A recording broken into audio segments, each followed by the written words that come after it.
Welcome everyone to this Let's Play of Kerbal Space Program 1.2.2, also known as Loud and Clear. Now, one of the great things about doing these episodes in build and then mission parts is that I get a lot of opportunities to get feedback from my subscribers, and in this case, feedback I got. So let's start by deleting this fairing because John N. Kerman spotted a little problem right up here at the top with these fuel cells. Now, for some reason, I got it into my head that fuel cells only need liquid fuel, not oxidizer as well. But if you see here from the properties of the fuel cell itself, it is a resource converter requiring liquid fuel and oxidizer. Oh dear, because I removed the oxidizer from these orange tanks up here in the top. So let's correct that. So that's that one corrected. So thank you very much for that. But he also spotted something that I think Mabe Kerman would be very, very, very proud of.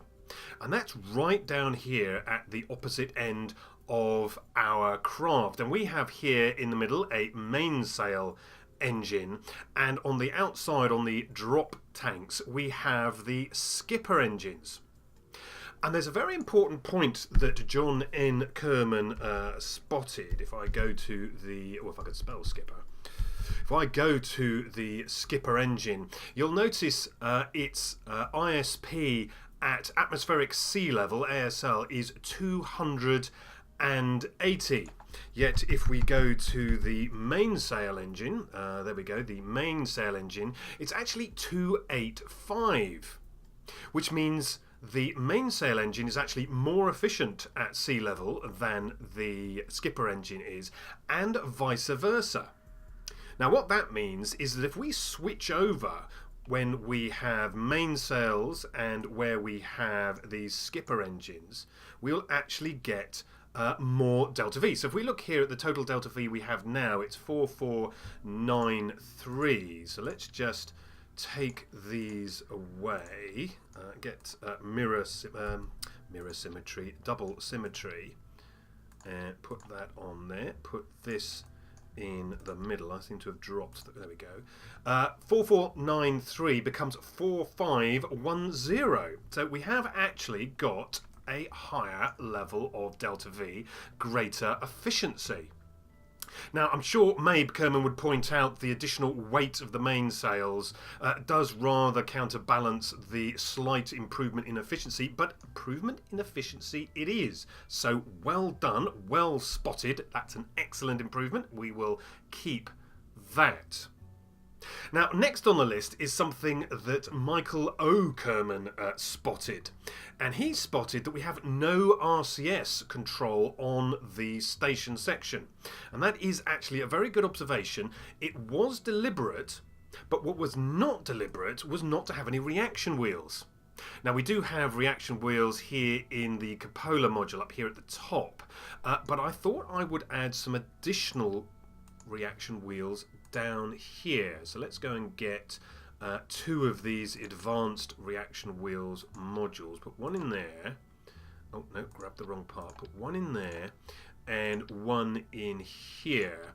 And that will at least make this look like sort of the mechanism that might be driving the habitation ring that's here. Now that does of course wipe out any gain we had in delta V, but still excellent observation, so that is an improvement as well.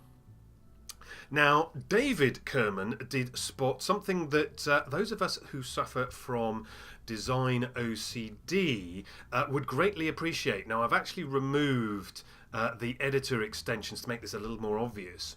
And that is to do with placing these batteries. And you'll notice that I placed them individually, but you can use mirror symmetry. If we just press the R key and use mirror symmetry to place two exactly side by side. So let's get these lined up like so. Now, it's brilliant in the spaceplane hangar where you have a top and a bottom to your craft, fairly obvious top and bottom, but it doesn't quite work in the VAB, because you can't put two parts sort of here.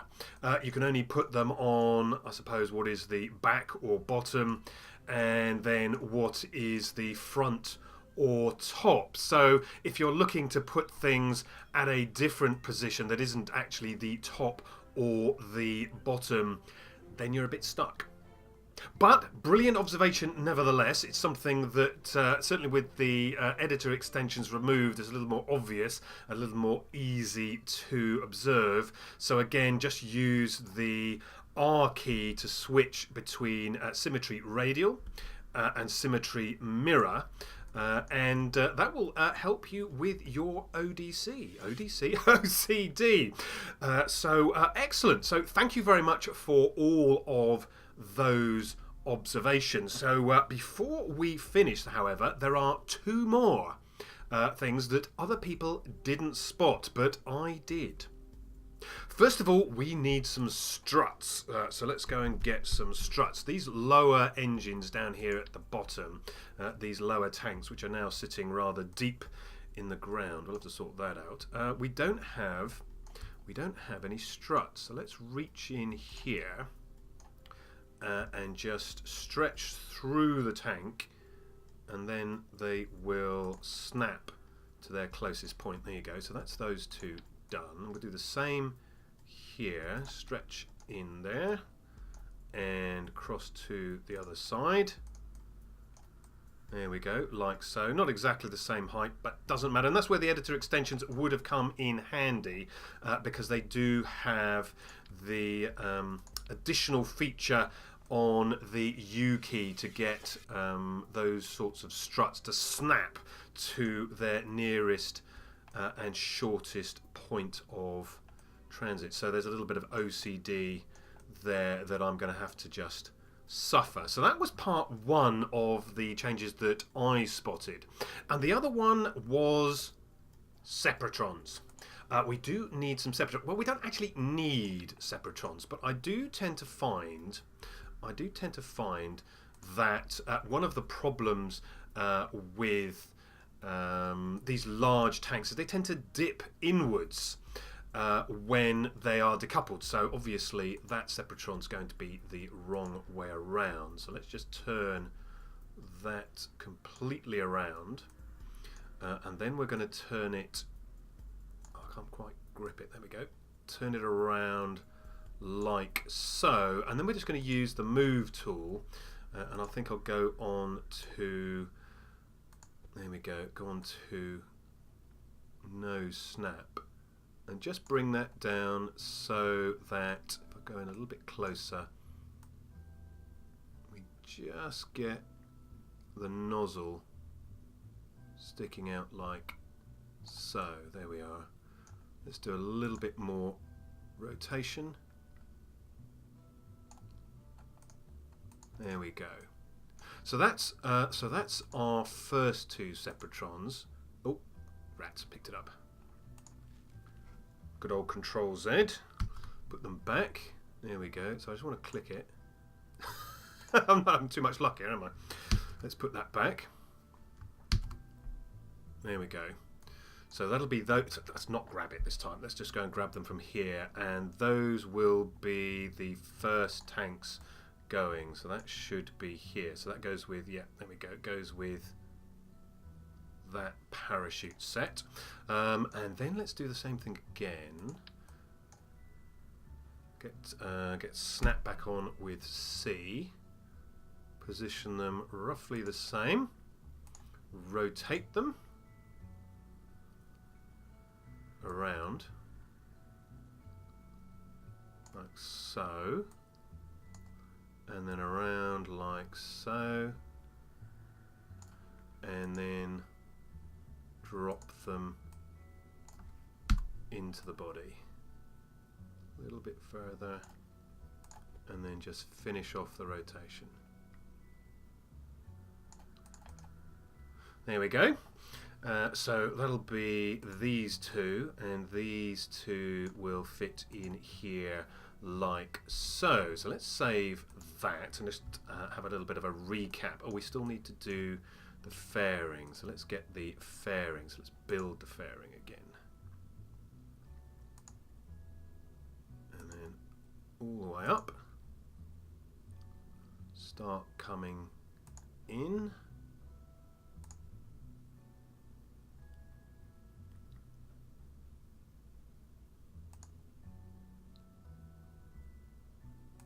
Go, and then close the fairing. There we are. I think it's going to be a slightly bigger and bulkier fairing, and of course it is a little bit taller now that we've got these additional reaction wheels in position, but that looks pretty good. Now where's the fairing? The fairing's going to separate here. That's fine. It's on the top side of all of our decouplers. So that's looking pretty good. So what we're going to do now is pop outside, get this thing's launched and into orbit, and then we should be ready to bring up our next section. Well, we're out here on the launch pad. We're launching at night, which at least gives us a good view of the Separatrons in action. Now, one of the things I did before we left the VAB is just reset the thrust limiters on our engines, because of course we have a lot more thrust now on the pad with those 4 mainsails. But let's use our standard KOS script to get us on our way. We can see our struts there holding our engines in place. The rather rubbery decouplers might have otherwise given us a little bit of a problem. Okay, so we're going to lose, which one are we going to lose first? We're going to lose these ones here on, here we go, this one and this one first. So let's just watch for those going. We're about halfway through the fuel on those tanks. So let's see how that goes. So we're looking for a relatively vertical drop of these tanks, certainly nothing that collides with any of the engines. I tend to find, as I was saying, these tops spin inwards, causing all manner of catastrophes. So here we go.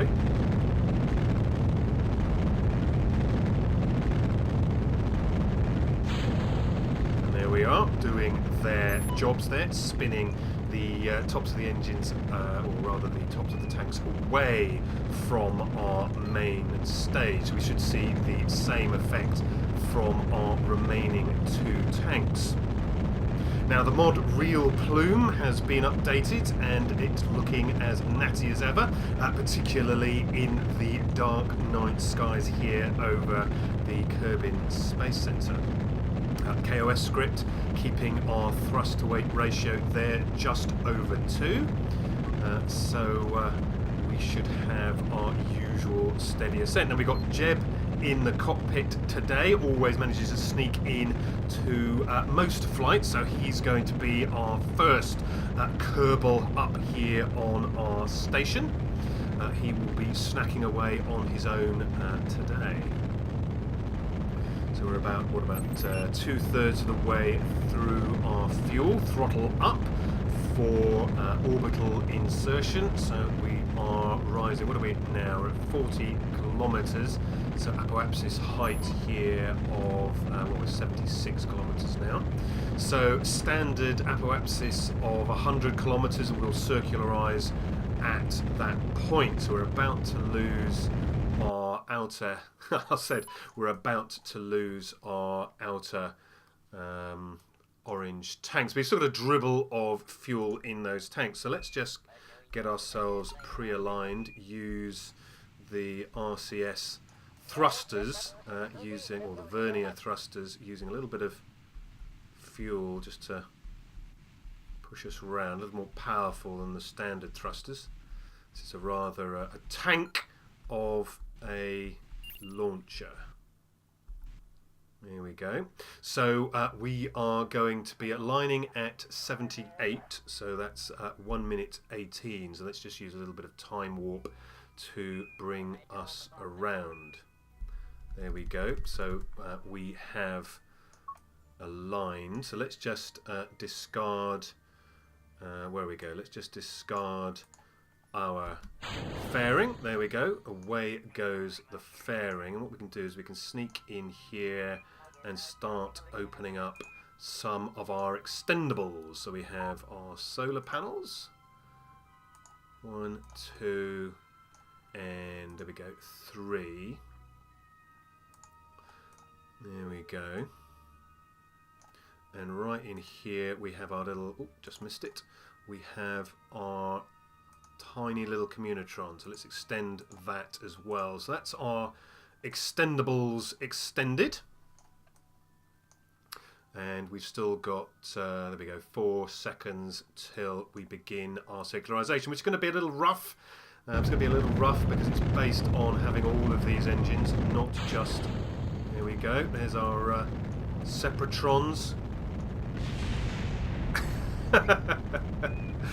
Our separatrons disappearing into the distance ahead of us. Never mind, they will burn up in due course. So we've only now got our skipper to do the rest of this burn, and you can see we're already the wrong side of our node, so it's going to be a bit of a lopsided orbit, but never mind, as long as we stay in orbit we'll be just fine. What have we got flashing there? Oh no, our graviton gravioli detector flashing away there. So we're about 2/3 of the way through the burn now, 30 seconds still left to go. We're going to circularize, soon find out. Yeah, we should be fine. Should be fine. I mean, we are coming down, but I think we're just going to have a very, very lopsided orbit, but we can fix that.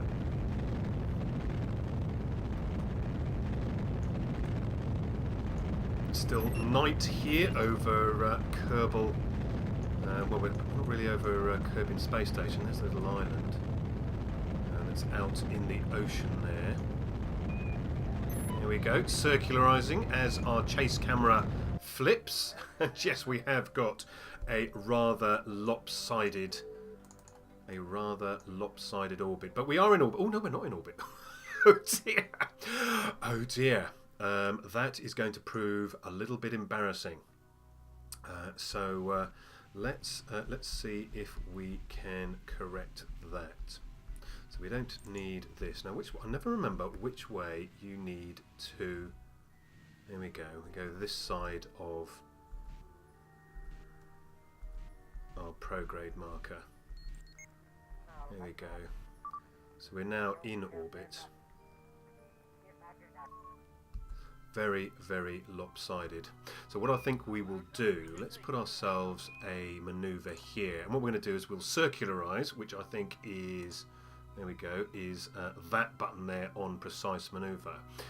And we move that to, we should have moved it to the apoapsis, there we go.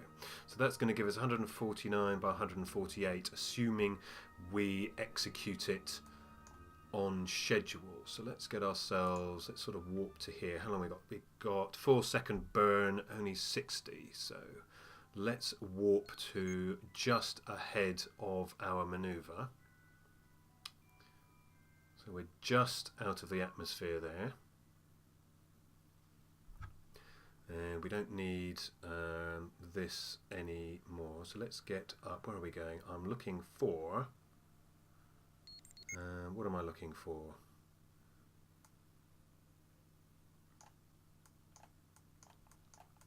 I'm looking for our maneuver. Just turn ourselves around. Get ourselves on the node.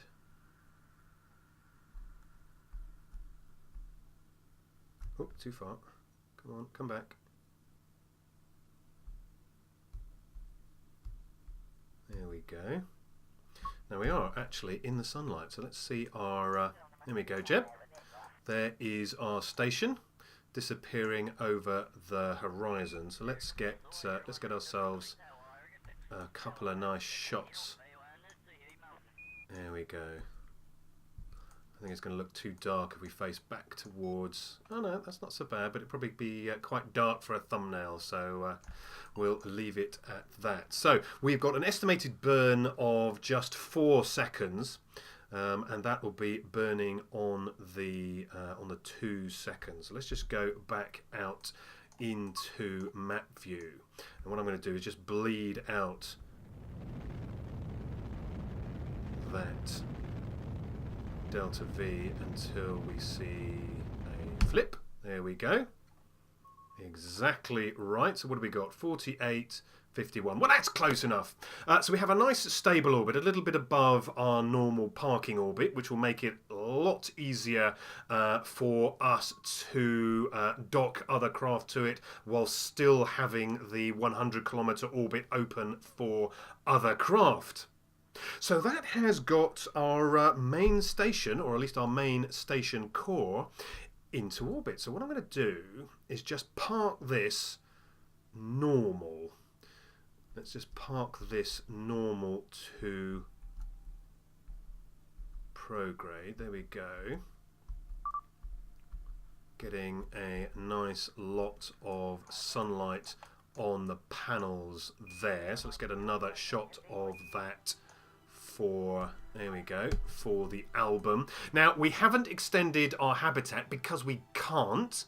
We haven't got the material crits or the power necessary to do that. And I'm going to keep this stage down here because we've got about half an orange tank's worth of fuel still. So I'm going to keep that for a later episode. But with that said, I'd like to thank you for watching. I'd like to thank you for all of the excellent comments that you've given me, all of the corrections to my craft, and if you've got any ideas for what the next section of our space station should contain, do put that in the comments below. But I look forward to seeing you again soon. Take care. Bye-bye.